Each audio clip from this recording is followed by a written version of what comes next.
Buenos días y bienvenidos al programa de entrevistas de France 24. Nuestra invitada de hoy es la directora general del Fondo Monetario Internacional, Kristalina Georgieva. Muchas gracias por estar con nosotros. Gracias por invitarme. Tengo que empezar por lo que está ocurriendo en Medio Oriente, en Gaza particularmente. ¿Qué tanto le preocupa el impacto que pueda tener lo que está ocurriendo en la economía palestina y en las economías regionales? Lo que les está ocurriendo a los civiles es una tragedia horrible. Primero en Israel y ahora las consecuencias para los afectados son horrendas. Desde el punto de vista del impacto en la economía, por supuesto, el epicentro de la guerra es el punto más afectado. Tanto Gaza como Cisjordania, y también hay repercusiones en la economía israelí, porque el 8% de la mano de obra está ahora movilizada en el ejército. Cuando vemos las repercusiones para los países vecinos, Egipto, Líbano, Jordania, todos han tenido su cuota de dificultades. Jordania es el más resiliente, aunque muchos palestinos viven allí y han acogido a refugiados sirios. Acabamos de completar un acuerdo a nivel de personal con Jordania para un nuevo programa de $1.200 millones, un amortiguador para la economía jordana. También tenemos un programa con Egipto y estamos buscando formas de aumentar aún más el apoyo para este país. ¿Lo que significa más dinero, quizás? Sí, posiblemente, porque obviamente las circunstancias han cambiado. El turismo se ha visto afectado. Suponemos que el clima de inversión se verá afectado igualmente. Y luego, para el resto del mundo, 2 puntos. Primero, hasta ahora el impacto ha sido mínimo. Hubo una alza de los precios del petróleo y del gas inmediatamente después de la guerra. Desde entonces, los precios han bajado, sobre todo los precios del petróleo. Sin embargo, mientras más dure esta guerra, mayor será el riesgo de repercusiones, mayor el riesgo de que ocurra un accidente que luego pueda crear riesgos para la economía mundial. Segundo, tenemos que recordar el contexto en el que estamos. Pasamos por el COVID, luego por la guerra de Ucrania, luego por la crisis del costo de la vida. La inflación sigue siendo bastante alta. No hemos alcanzado nuestros objetivos. El crecimiento es muy débil. Ni siquiera nos hemos recuperado del impacto de la pandemia. A excepción de Estados Unidos, casi todos los demás países están por debajo de sus niveles prepandemia. Lo que significa que cada nuevo golpe afecta a una economía que está debilitada. El crecimiento es débil, 3% para este año. Proyectamos un 3% para los próximos años.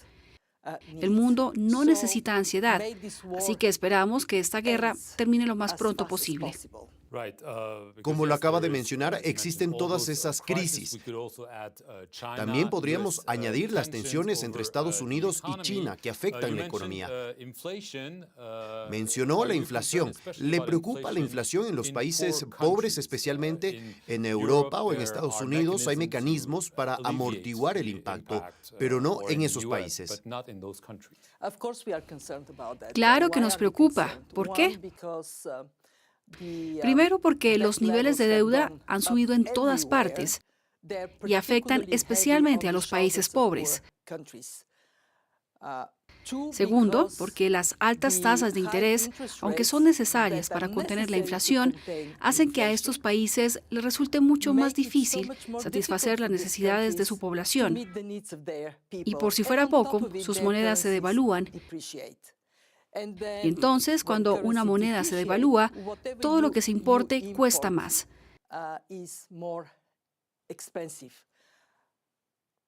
Si tenemos un poco de sentido de la responsabilidad, deberíamos trabajar para reducir las tensiones en el mundo, para estos países y para todos. Mencionó el tema de la deuda. Hubo o se está concluyendo un acuerdo con Zambia, con sus prestamistas, que se ha considerado tal vez un modelo a seguir para otros países. Algunos en África especialmente se han manifestado a favor de la condonación de la deuda. ¿Cuál es su postura y la del fondo en estos temas tan delicados para muchos países, especialmente en las zonas pobres del mundo? Hemos estado comprometidos con esa reestructuración desde el principio del COVID. Cuando la pandemia empezó a hacer que los niveles de deuda aumentaran, pedimos esa suspensión del servicio de la deuda junto con el Banco Mundial y actuamos para promover lo que ahora se llama el Marco Común para la Resolución de la Deuda. ¿Por qué? Porque aún no existe un riesgo inmediato de crisis grave de la deuda para el mundo. Sí existe un riesgo enorme para los países de bajos ingresos que se encuentran en esta situación o cerca de ella, y estamos hablando de más del 50% de los países de bajos ingresos. No hay que subestimar lo que hemos conseguido hasta ahora. El Club de París, el Fondo Monetario Internacional, el Banco Mundial, el G20, todos hemos trabajado en la creación de un enfoque sistemático para la resolución de la deuda, y eso ha llevado a acelerar gradualmente el progreso. Cada caso avanza más rápido que el anterior.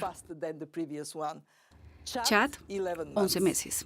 Zambia, 9 meses. Sri Lanka, 6 meses. Ghana, 5 meses. Ahora queremos ver que ese periodo de tiempo se reduzca aún más. No es una tarea fácil. ¿Por qué? Porque el panorama de los acreedores ha cambiado mucho. Hay nuevos acreedores como China, Arabia Saudita, India, Brasil. Hay muchos más acreedores del sector privado. Reestructurar la deuda de un país con tantos participantes no es algo fácil, pero se están haciendo progresos y tenemos que seguir insistiendo. Los países pobres también están pidiendo más de los llamados derechos especiales de giro, la moneda del FMI, por decirlo así, aunque esto es una gran simplificación. Pero los miembros del G20 habían anunciado $100.000 millones de derechos especiales de giro.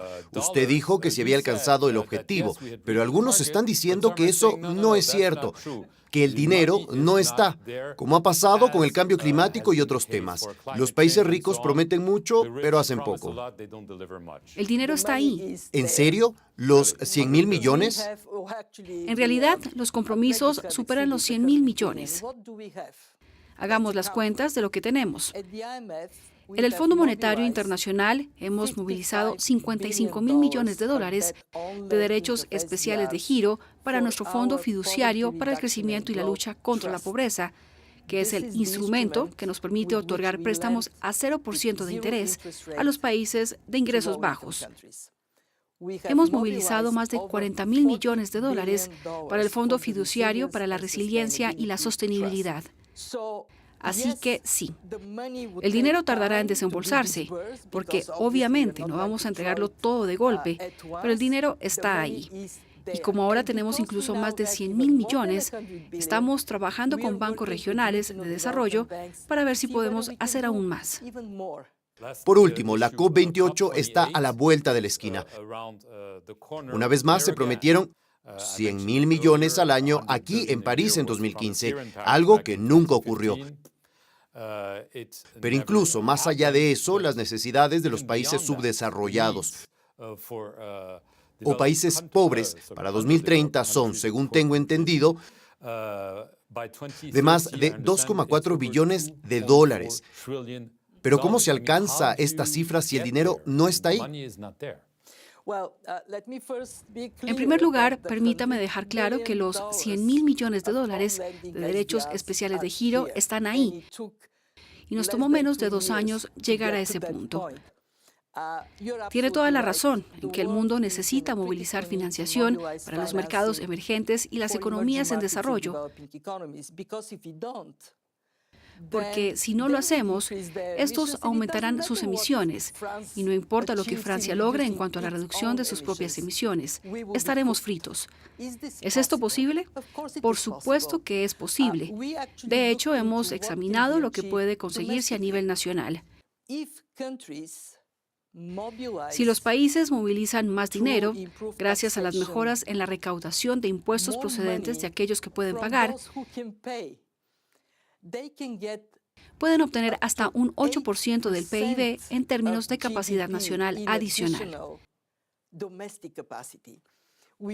También queremos que los mercados de divisas nacionales funcionen mejor,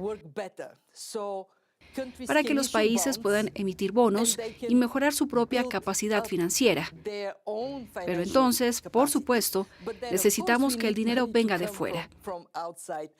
En el fondo, lo vemos como una cuestión de asegurarnos de que los países estén bien gobernados, tengan instituciones fuertes, tengan buenas políticas y sean atractivos para que fluya más capital.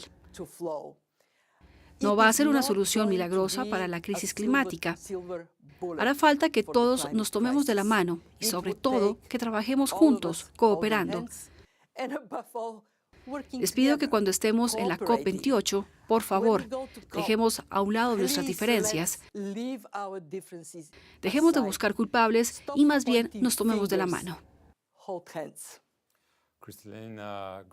Kristalina Georgieva, muchas gracias por ser nuestra invitada aquí en France 24 y gracias a ustedes por haber visto este programa.